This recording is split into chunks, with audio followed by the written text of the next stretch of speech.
নমস্কার বন্ধুরা, মায়ের হেসেলে আপনাদের স্বাগত জানাই।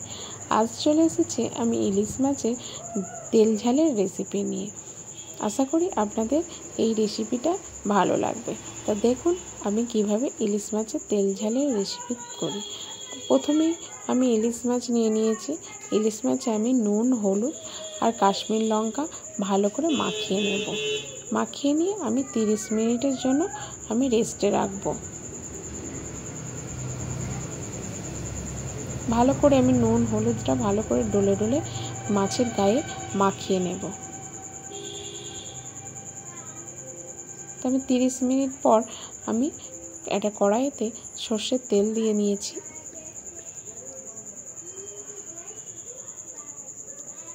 সর্ষের তেলটা গরম হলে আমি ওতে একে একে ইলিশ মাছগুলো দিয়ে দেব।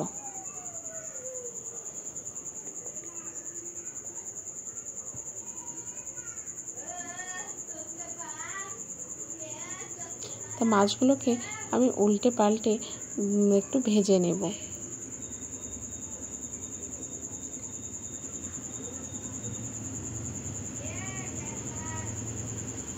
একটু ভালো করে ভাজা হয়ে গেলে এতে কালো জিরে ফোড়ন আর কাঁচা লঙ্কা চিরা দিয়ে আর এতে জলের মধ্যে 1/2 চামচ হলুদ নুন দিয়ে আমি এতে দিয়ে দেব।